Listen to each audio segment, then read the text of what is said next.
Today we will discuss what is flywheel. Okay, flywheel.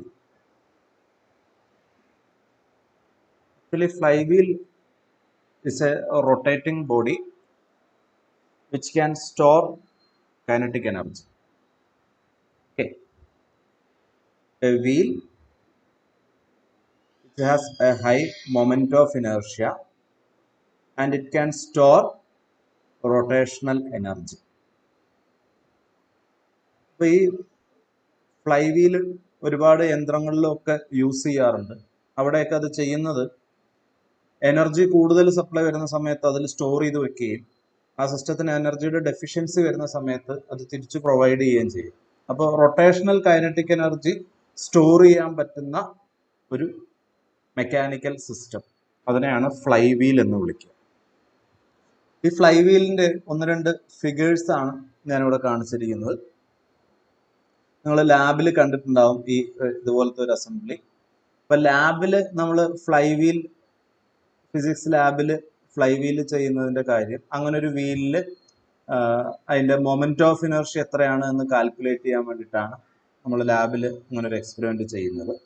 Actually fly wheels ഈ rotation വരുന്ന സിസ്റ്റങ്ങളിലെല്ലാം, engines അങ്ങനെയുള്ള സ്ഥലങ്ങളിലെല്ലാം fly wheels ഉണ്ടാവും. Okay, നിങ്ങളിപ്പോൾ തയ്യൽ മെഷീനകത്താണെങ്കിൽ അതിൻ്റെ റൊട്ടേറ്റിംഗ് വീൽ ഉണ്ടാവും. സോ അങ്ങനെയുള്ള റൊട്ടേറ്റിംഗ് വീൽസിനൊക്കെ നിങ്ങൾക്ക് ഫ്ലൈ വീൽ എന്ന് വിളിക്കാം. അതിന് എനർജി സ്റ്റോർ ചെയ്ത് വെക്കാൻ ആവശ്യമുള്ള സമയത്ത് റിലീസ് ചെയ്യാനുള്ള കഴിവുണ്ടാവും. ഓക്കെ, അപ്പോൾ ഒരു ഹൈ മൊമെന്റ് ഓഫ് ഇനർഷ്യ ഉള്ള റൊട്ടേറ്റിംഗ് സിസ്റ്റം, അതിനെയാണ് ബേസിക്കലി ഫ്ലൈ വീൽ എന്ന് വിളിക്കുക. അപ്പോൾ അതിൻ്റെ എക്സാമ്പിൾസ് ആണ് ഈ കാണുന്നത്. അപ്പോൾ നിങ്ങളിത് എല്ലാവരും ലാബിൽ കണ്ടിട്ടുണ്ടാവും എന്ന് വിചാരിക്കണം. ലാബിൽ, ഫിസിക്സ് ലാബിൽ, നമ്മുടെ ലാബിൽ എല്ലാവരും ഈ സിസ്റ്റം കണ്ടിട്ടുണ്ടാവും. ഭിത്തിയിൽ ഇങ്ങനെ ഒരു റൊട്ടേറ്റിംഗ് വീൽ വെച്ചിട്ടുണ്ടാവും. ഇപ്പോൾ ലാബിൽ നിങ്ങൾ ചെയ്യുന്നത് ഈ ഫ്ലൈ വീലിന്റെ മൊമെന്റ് ഓഫ് ഇനർഷ്യ കാണുകയാണ്. ആ മൊമെന്റ് ഓഫ് ഇനർഷ്യക്ക് ഒരു ഇക്വേഷൻ നിങ്ങൾ ലാബിൽ യൂസ് ചെയ്യാറുണ്ട്. ആ ഇക്വേഷൻ ഡിറൈവ് ചെയ്യുക എന്നുള്ളതാണ് നമ്മളിപ്പോൾ ഇവിടെ ചെയ്യാൻ പോകുന്ന കാര്യം. ഓക്കെ, അപ്പോൾ ഇങ്ങനെയാണ് ആ സിസ്റ്റം എന്ന് വിചാരിക്കുക. കുറച്ചുകൂടെ ക്ലിയർ ആയിട്ടുള്ള ഒരു ഫിഗർ ആണ് ഇത് തന്നിരിക്കുന്നത്. ഇതാണ് ആ വീൽ എന്ന് പറഞ്ഞത്. ഓക്കെ, ഗ്രേ കളറിലുള്ളതാണ് വീല്. ആ വീലിന്റെ ആക്സിലാണ് ഇത്. വീലിന്റെ ആക്സിൽ എന്ന് വെച്ചാൽ എന്തിന് അബൌട്ട്, ഏത് ആക്സിസിന് അബൌട്ട് ആയിട്ടാണോ വീല് റൊട്ടേറ്റ് ചെയ്യുന്നത് അതിനെയാണ് ആക്സിൽ എന്ന് വിളിക്കുക. ഓക്കെ, അപ്പോൾ വീലിന്റെ ആക്സിലാണ് ഈ കാണുന്നത്. ദെൻ ആ വീലില് ഒരു ചെറിയ ഹോൾ ഉണ്ടാവും. ആ ഹോളില് ഒരു ചെറിയ നീഡില് പോലത്തെ ഒരു സാധനം, അതിനെയാണ് പെഗ് എന്ന് വിളിക്കുക. ഓക്കെ, അത് ആ ഹോളിലേക്ക് ഉള്ളിലേക്ക് കയറ്റിയിട്ടുണ്ടാവും. ഇത് ചെയ്തിട്ടുള്ളവർക്കൊക്കെ അറിയാം. നിങ്ങൾ കുറെ പേരെങ്കിലും ഈ എക്സ്പെരിമെന്റ് ചെയ്തിട്ടുണ്ടാവും. അപ്പൊ ചെറിയൊരു സ്റ്റീൽ റോഡ് പോലത്തെ ഒരു സാധനം ഉണ്ടാവും, അതിനെയാണ് പെഗ് എന്ന് വിളിക്കുക. അതിൻ്റെലാണ് നമ്മൾ നൂല് കെട്ടിയിട്ടുണ്ടാവും. ഓക്കെ, നൂല് കെട്ടിയിട്ടുണ്ടാവും. ആ നൂല് ഇതുവഴി ഇങ്ങനെ നിങ്ങൾക്ക് വൗണ്ട് ചെയ്യാം. വൗണ്ട് ചെയ്തിട്ട് അതിൻ്റെ മറ്റേ എൻഡിൽ ഒരു മാസ് അറ്റാച്ച് ചെയ്യാം. ഒരു മാസ് അറ്റാച്ച് ചെയ്യാൻ പറ്റും. ഓക്കെ, പിന്നെ ഇവിടെ ഒരു പോയിന്റർ ഉണ്ടാവും. അതെല്ലായ്പ്പോഴും അവിടെ പോയിന്റർ ഉണ്ടാവണം നിർബന്ധമില്ല. അതിന് പകരം വേണമെങ്കിൽ ഈ വീലിൽ നിങ്ങൾ ഒരു ചോക്ക് കൊണ്ട് ഒരു വര വരച്ചാൽ മതി, അല്ലെങ്കിൽ ഒരു മാർക്ക് ഇട്ട് കഴിഞ്ഞാൽ വീല് കറങ്ങുന്നത് എണ്ണാൻ എളുപ്പത്തിനാണ്. ഓക്കെ, വീല് കറങ്ങുന്നതിന്റെ എണ്ണം എടുക്കണം നമുക്ക്. അപ്പോൾ എണ്ണം എടുക്കാൻ എളുപ്പത്തിന് ഇവിടെ ഒരു വര ഉണ്ട് എങ്കിൽ ഇവിടെ നിങ്ങൾക്ക് ഒരു ലൈൻ ഇവിടെ ഇട്ട് കഴിഞ്ഞാൽ ഈ ലൈൻ എത്ര പ്രാവശ്യം പാസ് ചെയ്യുന്നു നോക്കിയാൽ അത് റൊട്ടേഷൻ നിങ്ങൾക്ക് കൗണ്ട് ചെയ്യാൻ പറ്റും. അതിനുവേണ്ടി ഇവിടെ ഒരു മാർക്കിംഗ് ഉണ്ടാവും. റൈറ്റ്, ഇങ്ങനെയാണ് ആ സെറ്റപ്പ് ഉണ്ടാവുക. ഇത് കാണാത്ത ആരെങ്കിലും ഉണ്ടോ? ഇതിലുള്ള എല്ലാവരും ഫ്ലൈ വീല് ലാബിൽ കണ്ടിട്ടുള്ളവരാണോ? എല്ലാവരും എക്സ്പെരിമെന്റ് ചെയ്തിട്ടുള്ളവരാണോ? ഹലോ, ഫ്ലൈ വീൽ എക്സ്പെരിമെന്റ് എല്ലാവരും ചെയ്താണോ? ചെയ്യാത്ത ആരെങ്കിലും ഉണ്ടോ ഇതില്? ഹലോ, കണ്ടിട്ടുണ്ടോ ലാബില് ഈ എക്സ്പെരിമെന്റ് സെറ്റപ്പ് അവിടെ കണ്ടിട്ടുണ്ടോ? ഇങ്ങനെ ഒരു കറങ്ങുന്ന വീൽ അവിടെ സൈഡിലിരിക്കുന്ന ബ്ലാക്ക്. ഓക്കെ, അപ്പൊ നിങ്ങൾക്ക് ഇത് കാണുമ്പോൾ ഏകദേശം ഒരു ഐഡിയ മനസ്സിലായിട്ടുണ്ടെന്ന് വിചാരിക്കുന്നു.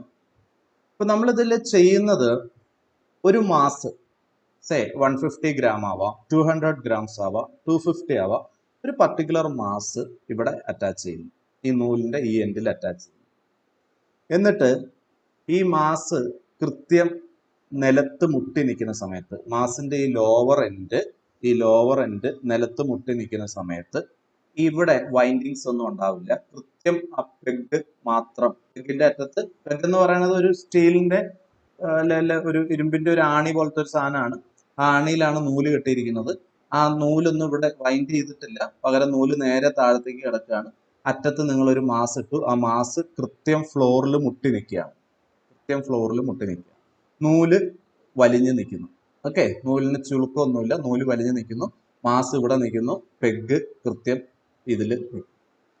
ഇനി ചെയ്യേണ്ട കാര്യം ഇതാണ്. എക്സ്പെരിമെന്റ് തുടങ്ങുന്ന സമയത്ത് നിങ്ങൾ ശ്രദ്ധിക്കേണ്ടത്, പെഗിന്റെ അറ്റത്ത് നൂല് കെട്ടുന്നു, ആ നൂല് അറ്റത്തൊരു മാസ് അറ്റാച്ച് ചെയ്യുന്നു, ആ മാസ് കൃത്യം തറയിൽ മുട്ടി നിൽക്കണം. ആ നൂല് ലൂസായിട്ട് നിൽക്കാൻ പാടില്ല, നൂല് കൃത്യമായിട്ട് വലിഞ്ഞു നിൽക്കണം. ഈ ഒരു സെറ്റപ്പിൽ ഇനി അടുത്ത് ചെയ്യേണ്ട കാര്യം എന്ന് പറയുന്നത് ഈ ആക്സില് കറക്കുക. ആക്സില് കറങ്ങുന്ന സമയത്ത് എന്ത് സംഭവിക്കും? നൂല് ഇതിൽ ഇങ്ങനെ ചുറ്റാൻ തുടങ്ങും. ഓക്കെ, ആക്സിൽ കറങ്ങുന്ന അനുസരിച്ച് നൂല് ചുറ്റാൻ തുടങ്ങും. ഈ മാസ് മുകളിലേക്ക് കയറാൻ തുടങ്ങും. ഇപ്പൊ പെഗ് ഇവിടെ ഫിക്സ് ചെയ്തിരിക്കുന്നു, ഈ ആക്സിൽ കറക്കുമ്പോൾ നൂല് ഇങ്ങനെ വൈൻഡ് ചെയ്ത് വരും. ഒരു 5 വൈൻഡിങ്സ് ചെയ്തു എന്ന് വരും. 5 വൈൻഡിങ്സ് ചെയ്തു. ഓക്കെ, അപ്പോഴേക്ക് മാസ് ഒരു പർട്ടിക്കുലർ ഹൈറ്റിലേക്ക് എത്തിയിട്ടുണ്ടാവും. ആ ഹൈറ്റ് h ആണെന്ന് വിചാരിക്കും. ഇപ്പോ ഈ നിൽക്കുന്ന സിസ്റ്റത്തില് ഇപ്പൊ ഞാനിത് കൈകൊണ്ട് പിടിച്ചിരിക്കുകയാണ്. കൈകൊണ്ട് ഇതിനെ ഇങ്ങനെ കറക്കി 5 ടേൺ കറക്കി, അപ്പോഴേക്കും മാസ് കുറച്ച് ഹൈറ്റിലേക്ക് പൊങ്ങി ഇങ്ങനെ നിൽക്കുന്ന സിസ്റ്റം ഞാൻ കൈ പിടിച്ചിട്ടുണ്ട്. ഇങ്ങനെ നിൽക്കുന്ന സമയത്ത് ഈ മാസിന് ഒരു പൊട്ടൻഷ്യൽ എനർജി ഉണ്ടാവും. എന്താണ് പൊട്ടൻഷ്യൽ എനർജി എന്ന് പറഞ്ഞാല്? ഗ്രാവിറ്റിക്ക് എഗെയിൻസ്റ്റ് ആയിട്ട് വർക്ക് ചെയ്തിട്ടാണ് ഈ മാസിനെ നമ്മൾ മുകളിലേക്ക് പൊക്കിയത്. ഗ്രാവിറ്റേഷണൽ ഫോഴ്സ് എന്ന് പറയുന്നത് mg ആണ്. h ഹൈറ്റ് അതിനെതിരായിട്ട് വർക്ക് ചെയ്താൽ വർക്ക് ഡൺ എന്ന് പറയുന്നത് mgh ആയിരിക്കും. ഈ mgh എന്നുള്ള വർക്ക് ഡൺ ഈ സിസ്റ്റത്തിന്റെ എനർജി ആയിട്ട് സ്റ്റോർ ചെയ്യും. കാരണം അതിപ്പോ സർഫസിൽ നിന്നൊരു പർട്ടിക്കുലർ ഹൈറ്റിലേക്ക് എത്തി, അപ്പൊ അതിന് mgh എന്നൊരു എനർജി ഉണ്ടാവും. ഇതേ എനർജി തന്നെയാണ് നിങ്ങൾ വെള്ളം പമ്പ് ചെയ്ത് നല്ല ഹൈറ്റിലുള്ള ഒരു ടാങ്കിലേക്ക് വെള്ളം പമ്പ് ചെയ്ത് കയറ്റുന്ന സമയത്ത് ആ ടാങ്കിൽ കിടക്കുന്ന വെള്ളത്തിനും ഇതേ എനർജി ഉണ്ടാവും, പൊട്ടൻഷ്യൽ എനർജി. അതുകൊണ്ടാണ് ടാങ്കിൽ നിന്ന് നമ്മളൊരു ഹോൾ ഇട്ട് കഴിഞ്ഞാൽ ആ പൊട്ടൻഷ്യൽ എനർജിയാണ് കൈനറ്റിക് എനർജി ആയിട്ട് മാറുന്നത്.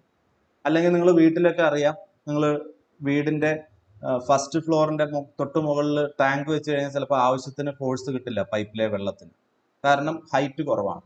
അപ്പൊ ചിലർ എന്ത് ചെയ്യുന്ന വെച്ച് കഴിഞ്ഞാൽ ഒരു സ്റ്റാൻഡിന്റെ മുകളിൽ ഈ ടാങ്ക് എടുത്ത് വെക്കും, വാട്ടർ ടാങ്ക്.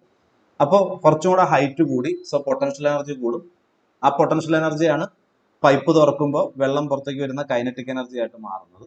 അപ്പോൾ പൊട്ടൻഷ്യൽ എനർജി കൂടിയാൽ കൈനറ്റിക് എനർജി കൂടുതൽ കിട്ടും. അപ്പം നമ്മളൊരു പർട്ടിക്കുലർ ഹൈറ്റിലേക്ക് ഒരു ബോഡിയെ കൊണ്ടുപോയി കഴിഞ്ഞാൽ അതിന്റെ പൊസിഷന്റെ ഫലമായിട്ട് ഒരു എനർജി ഉണ്ടാവും. ആ എനർജിനെ വിളിക്കുന്ന പേരാണ് പൊട്ടൻഷ്യൽ എനർജി. ഇപ്പൊ h ഹൈറ്റിൽ ഈ മാസ് എത്തി എന്ന് പറഞ്ഞാൽ it will have A potential energy mgh. അപ്പൊ ഞാൻ ആദ്യം എഴുതാൻ പോകുന്നത് potential energy of mass is equal to mgh. Okay, then നിങ്ങൾ അവിടെ നിന്ന് ഇതിപ്പോ കൈ കൊണ്ട് പിടിച്ചിരിക്കുകയായിരുന്നു, കൈ വിടുക. കൈ വിട്ട് കഴിയുമ്പോൾ ഈ മാസ് 150 ഗ്രാമോ 200 ഗ്രാമോ എത്ര ആയിക്കോട്ടെ, ഈ മാസ് കാരണം ഇത് താഴത്തേക്ക് വലിയാൻ തുടങ്ങും, താഴത്തേക്ക് പോകാൻ തുടങ്ങും. ഈ ഇവിടെയൊക്കെ ഈ എൻഡിൽ ബോൾ ബിയറിങ്ങിനൊക്കെ നല്ല ഫ്രിക്ഷൻ ഉണ്ടെങ്കിൽ ചിലപ്പോൾ 150 ഗ്രാമിൽ മൂവ് ചെയ്യില്ല. അങ്ങനെയാണെങ്കിൽ 200 ഗ്രാം ഇടുക. അപ്പോഴും മൂവ് ചെയ്യുന്നില്ല 250 ഇടുക.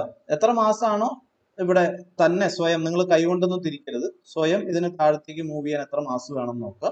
ആ മാസ് വേണം ഇവിടെ സ്റ്റാർട്ട് ചെയ്യുമ്പോൾ ഇടാനായിട്ട്. അപ്പൊ കൈ വിട്ട് കഴിഞ്ഞാൽ ഇത് തിരിച്ച് തിരിയാൻ തുടങ്ങും. നമ്മളിപ്പോ ഓപ്പോസിറ്റ് ഡയറക്ഷനിലാണ് ചുറ്റിയത് മുകളിലേക്ക് വെച്ചിരിക്കുന്നത്, താഴത്തേക്ക് പോകുമ്പോൾ അപ്പൊ തിരിച്ചുള്ള ഡയറക്ഷനിൽ തിരിയാൻ തുടങ്ങും.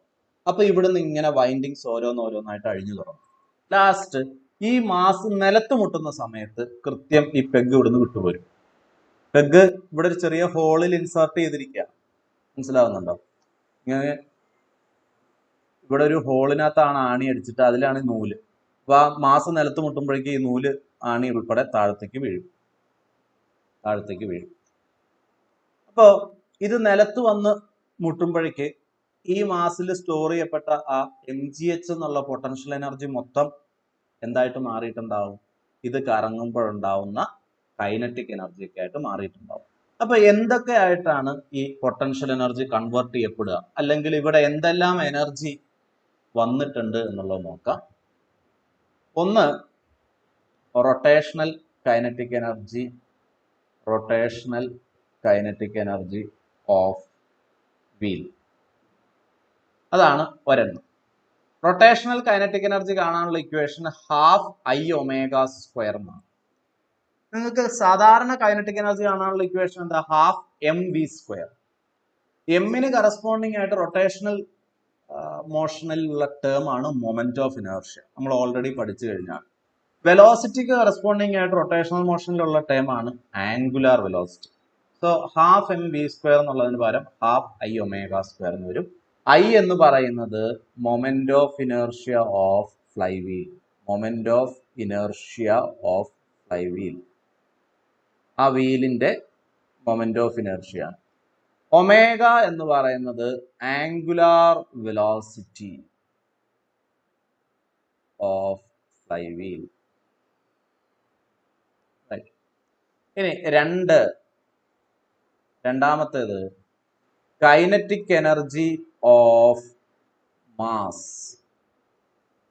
ആ മാസ് താഴത്തേക്ക് മൂവ് ചെയ്യുമ്പോൾ അതിനൊരു വെലോസിറ്റി ഉണ്ട്.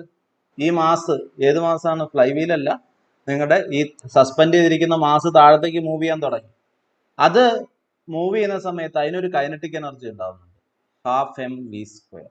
സോ രണ്ടാമത്തെ കോൺട്രിബ്യൂഷൻ എന്ന് പറഞ്ഞാൽ, അല്ലെ രണ്ടാമത്തെ പാർട്ട് എന്ന് പറയുന്നത് ഹാഫ് എം വി സ്ക്വയർ ആണ്.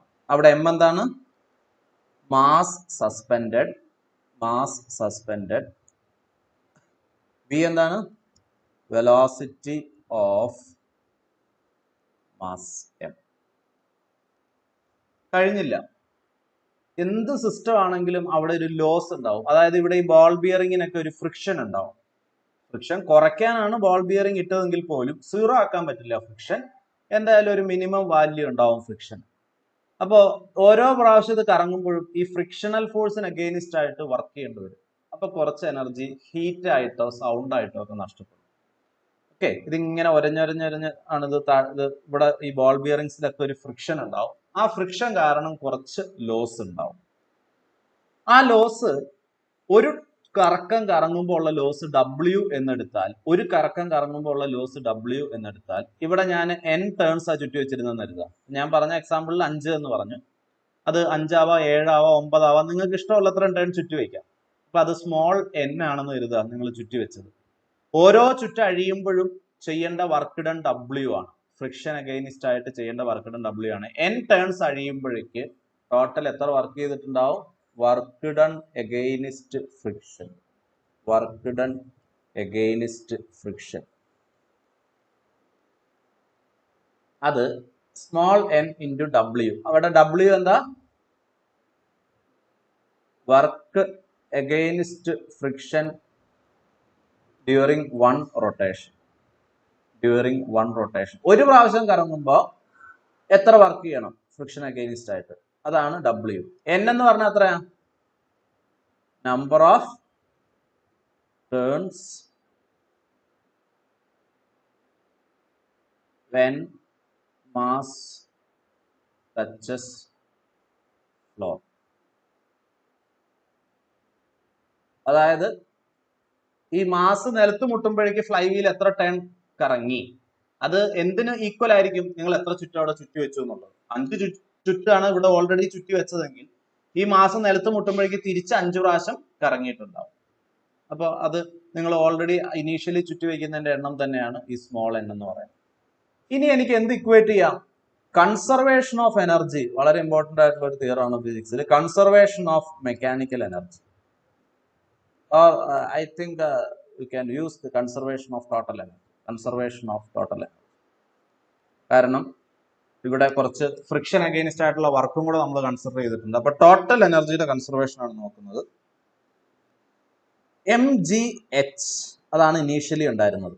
h ഹൈറ്റിൽ മാസ് ഇരിക്കുമ്പോൾ തുടക്കത്തിൽ ഉണ്ടായിരുന്ന എനർജി mgh ആണ്. ഇനി ആ എനർജി 3 കാര്യങ്ങൾക്ക് ഉപയോഗിച്ചു എന്ന് ഞാൻ പറഞ്ഞു.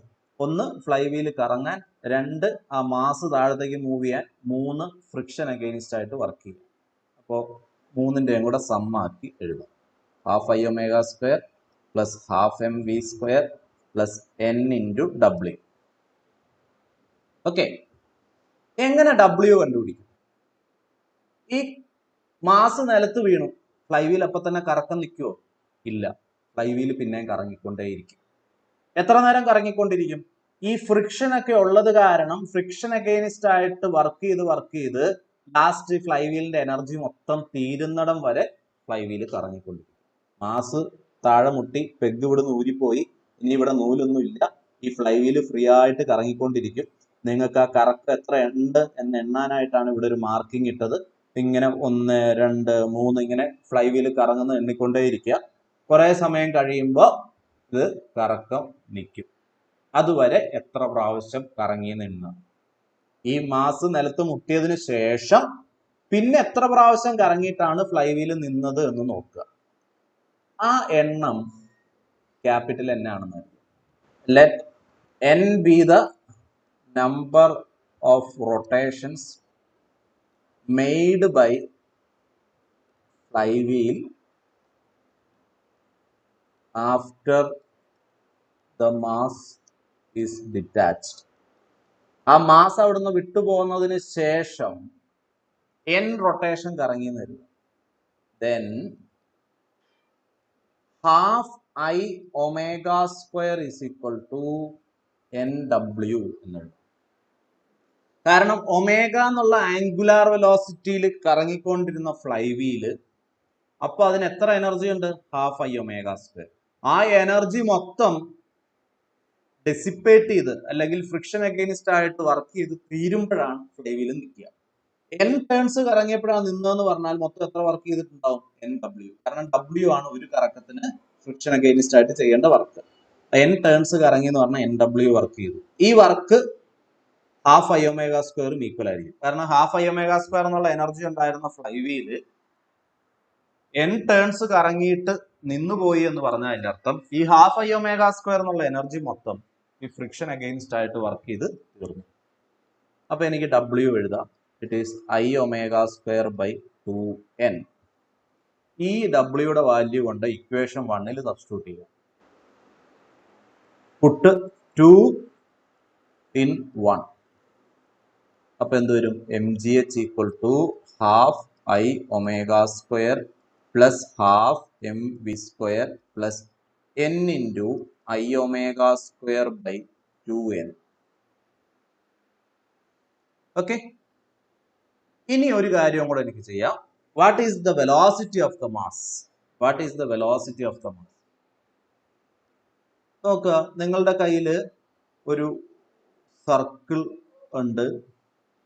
ആ സർക്കിളിലൂടെ ഒരു സ്ട്രിങ് തൂക്കി, പുള്ളിയിലൂടെ ഒരു സ്ട്രിങ് തൂക്കുന്നു എന്ന് പറഞ്ഞാൽ ഓക്കെ, ഈ സ്ട്രിങ് ഇതിനെ റൗണ്ട് ചെയ്ത് ചുറ്റി വെച്ചിരിക്കുകയാണ്. ഈ സ്ട്രിങ്ങിന്റെ ഈ സർക്കിളിന്റെ റേഡിയസ് 6 ആണെന്ന് വിചാരിക്കുക. ഇവിടെ ഒരു മാസ് ഉണ്ട് m. ഇത് താഴത്തേക്ക് v വെലോസിറ്റിയിൽ പോവാന്ന് പറഞ്ഞാൽ ഈ നൂലിന്റെ സ്പീഡും താഴത്തേക്കുള്ളത് v ആയിരിക്കും. ഈ റേഡിയസ്, സർക്കിളിന്റെ റേഡിയസ് 6 ആണെങ്കിൽ എനിക്ക് v is equal to r omega എന്ന് എഴുതാം. r is the radius of this circle. അപ്പൊ നമ്മുടെ കേസിൽ ഈ ഇക്വേഷൻ ഞാൻ ഓൾറെഡി ഡിസ്കസ് ചെയ്തിട്ടുള്ളതാണ് റൊട്ടേഷണൽ മോഷനിൽ. ഈ എൻഡിലെ വെലോസിറ്റി എന്ന് പറയുന്നത്, ഈ എൻഡിലെ നൂല് താഴത്തേക്ക് പോകുന്ന വെലോസിറ്റി എന്ന് പറയുന്നത് ഈ സർക്കിൾ കറങ്ങുന്ന ആംഗുലാർ വെലോസിറ്റി ഇൻറ്റു അതിന്റെ റേഡിയസ് ചെയ്താൽ മതിയോ. So here v is equal to r omega. r is radius of axle. നിങ്ങളുടെ ഈ സർക്കിളിന്റെ സ്ഥാനത്ത് ഇവിടെ ആരാണ്? ഈ ആക്സിലാണ്. ആക്സിലാണ് നൂല് ചുറ്റിയേക്കുന്നത്. അപ്പൊ ഈ നൂല് താഴത്തേക്ക് പോകുന്ന വെലോസിറ്റി എന്ന് പറയുന്നത് ആക്സിലിന്റെ radius into angular velocity of the fly wheel. അപ്പോൾ v equal to r omega എന്ന് എഴുതാം. Equation number 4. ഇത് 3, ഇത് ഇക്വേഷൻ നമ്പർ 4. ഈ വാല്യൂ എവിടെ ഇട്ട് സബ്സ്റ്റിറ്റ്യൂട്ട് ചെയ്യാം? പുട്ട് 4 in 3. ഇപ്പൊ എന്ത് കിട്ടും? 3യുടെ ലെഫ്റ്റ് ഹാൻഡ് സൈഡ് mgh ആണ്, റൈറ്റ് ഹാൻഡ് സൈഡിൽ ആദ്യത്തെ time half I omega square ആണ്. രണ്ടാമത്തെ time half M V square ആയിരുന്നു. വി സ്ക്വയർ എന്നുള്ളത് ആർ സ്ക്വയർ ഒമേഗ സ്ക്വയർ വരും. മൂന്നാമത്തെ ടൈം എന്ന് പറയുന്നത് N into I omega square by 2n. Equation number 5. ഇതിനെ ഒന്ന് റീഅറേഞ്ച് ഒക്കെ ചെയ്താൽ മൊത്തം ഒരു 2 കൊണ്ട് മൾട്ടിപ്ലൈ ചെയ്താൽ ഇതെന്താവും? ഞാൻ ഈ ഇക്വേഷൻ അപ്പുറത്തെ സ്ലൈഡിലേക്ക് എടുക്കുകയാണ്. ഇതാണ് എൻ്റെ കയ്യിലുള്ള ഇക്വേഷൻ ഒറിജിനലി. മൊത്തം 2 കൊണ്ട് ഗുണിച്ചാൽ 2mgh is equal to I omega square. ഇവിടുത്തെ ഒരു ഐ ഒമേഗ സ്ക്വയർ ഉണ്ട്, ഇവിടെ പ്ലസ് n/n ഉണ്ട്. 2 കൊണ്ട് മൊത്തം ഗുണിച്ചു. ഇപ്പൊ ഇതിലുള്ള എല്ലാ 2ഉം പോയി. ഇപ്പുറത്ത് ലെഫ്റ്റ് ഹാൻഡ് സൈഡിൽ 2mgh വന്നു. ഐ ഒമേഗ സ്ക്വയർ ആദ്യത്തെ ടൈമിലും ഉണ്ട്, അവസാനത്തെ ടൈമിലും ഉണ്ട്. അവസാനത്തെ ടൈമിൽ 2 വെട്ടിപ്പോയായിരുന്നു, n/n ഉണ്ട്. അപ്പോൾ കോമൺ ആയിട്ട് ഐ ഒമേഗ സ്ക്വയർ പുറത്തെടുത്താൽ 1 + n/n വരും. പ്ലസ് ഇവിടെ ഒരു 2 പോയി, ബാക്കിയുള്ളത് m r square omega. Okay, so 2mgh minus m r square omega square is equal to I omega square into 1 + n/n. Omega square വെട്ടിക്കളഞ്ഞാൽ 2mgh by omega square minus m r square is equal to I into 1 + n/n. ഇതിനെ എനിക്ക് ഇങ്ങനെ എഴുതാം: 2mgh by omega square minus m r square is equal to I into n + n/n. Therefore I equal to ഇതൊക്കെ ഇപ്പുറത്തെ സൈഡിലേക്ക് വന്നാൽ nm divided by n + n. nm ഈ n ഇപ്പുറത്തേക്ക് വന്നു, n + n താഴത്തേക്ക് പോയി. ഇവിടുന്ന് രണ്ടിന്ന് m കോമൺ ആയിട്ട് പുറത്തെടുത്തു. ബാക്കിയുള്ളത് 2gh divided by omega square minus R. ഈ ഇക്വേഷൻ ഫ്ലൈ വീൽ ചെയ്ത് കഴിഞ്ഞവർക്കൊക്കെ കണ്ടുപരിചയം ഉണ്ടാവും. Moment of inertia of flywheel I is equal to nm divided by n plus n 2gh by omega square minus r square. R is radius of axle, omega is angular velocity of flywheel. Capital N is number of turns made by the flywheel after the mass is detached. Small n is the number of turns made by the flywheel before the mass is detached. M is the mass attached to the end.